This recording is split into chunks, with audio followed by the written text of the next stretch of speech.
I took a little bit of a protracted route. So I started off at the MRC Human Genome Unit in Edinburgh, and I started off working on a project that was focused on deafness in children and trying to find a gene for deafness.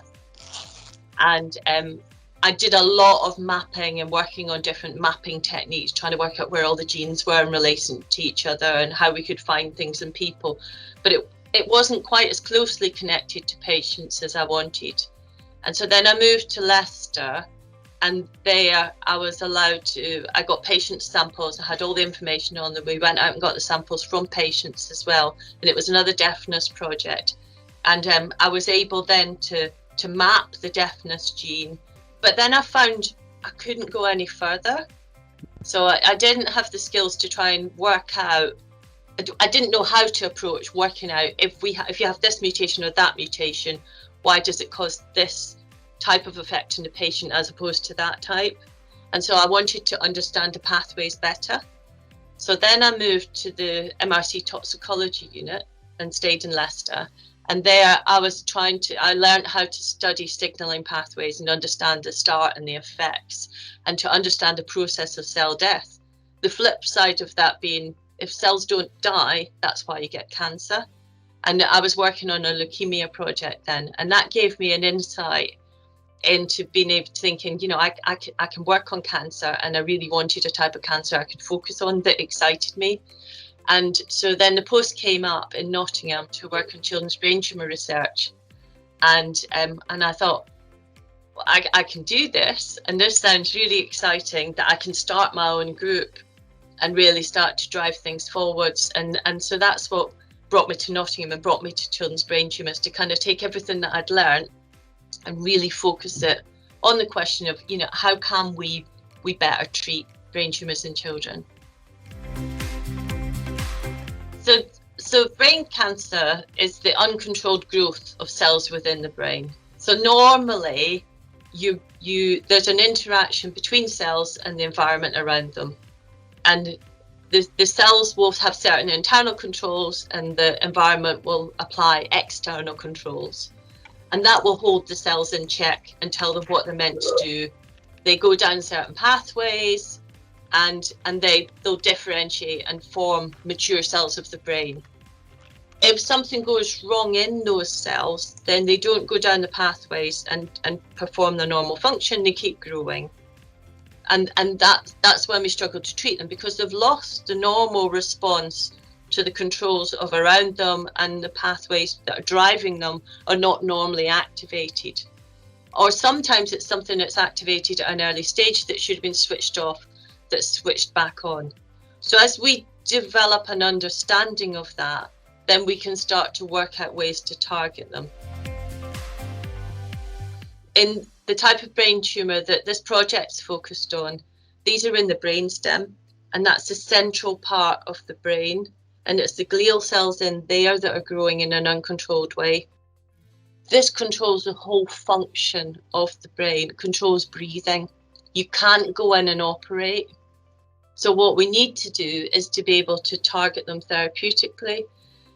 Radiation therapy on that part of the brain is one of the only treatments they have, but it's quite damaging. It's very damaging.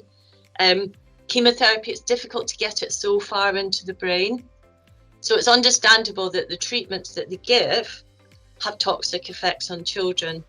So what we need is to direct things at the tumour itself and what the changes are in the tumour, so to understand what's gone wrong there and what pathways are controlling that growth, and how we can turn them off, but turn them off just in the tumour and not have effects elsewhere. What we have now is we have the map, and we have a really clear map of what's going on in the tumours. But what we need to do is to be able to get there, and we need the mechanisms, we need to get the right drugs, and we need to deliver them. And that's the stage we're at.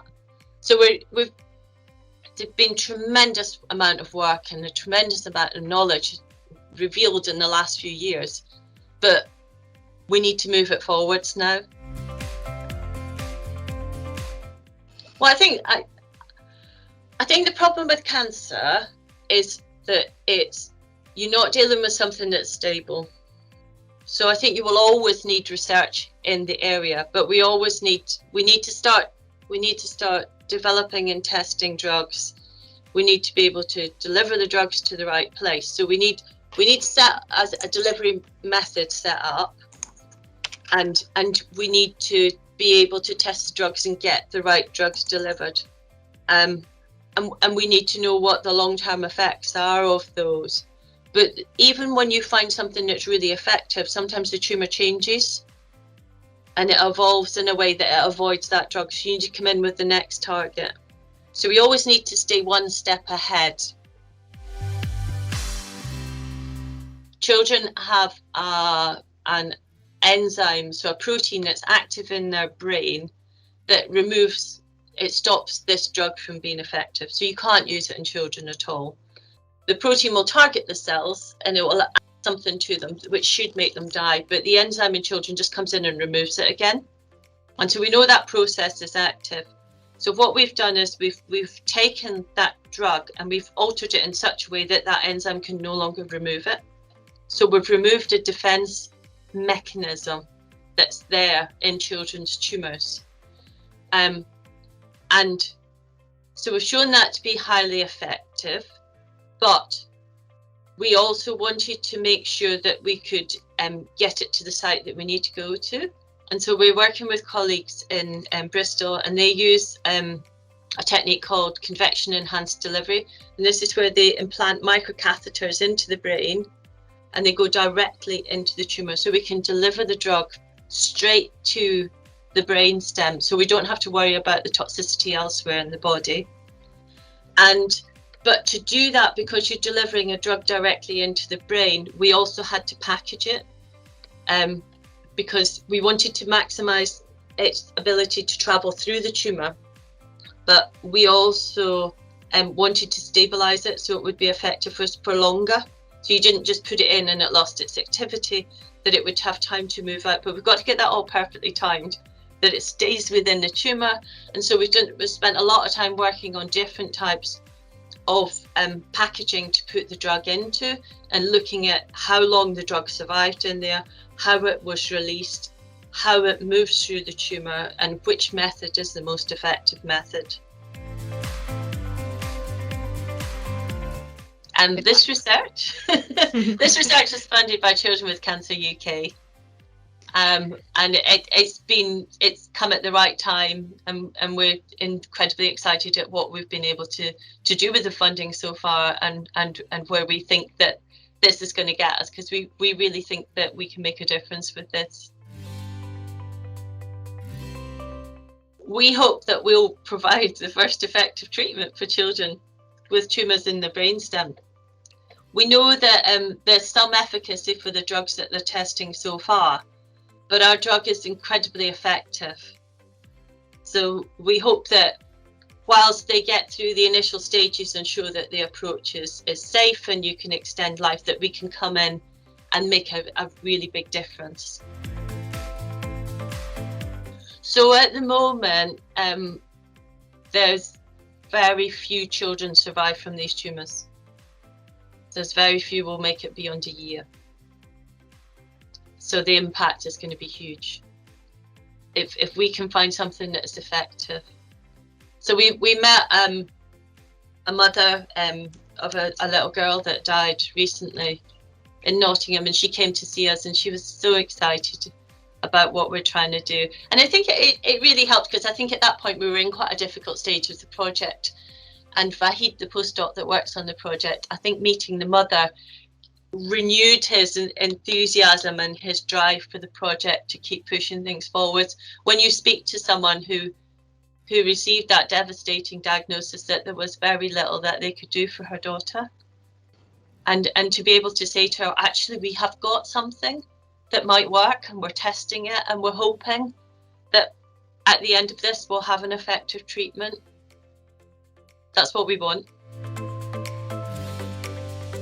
I think I want to see more children survive that have been diagnosed with brain tumours. I think we've got much better at diagnosing them. We've got much better at diagnosing them earlier, which means that the prospective outcome is better because the earlier you can catch it, then the better chance you have that your treatment will be effective.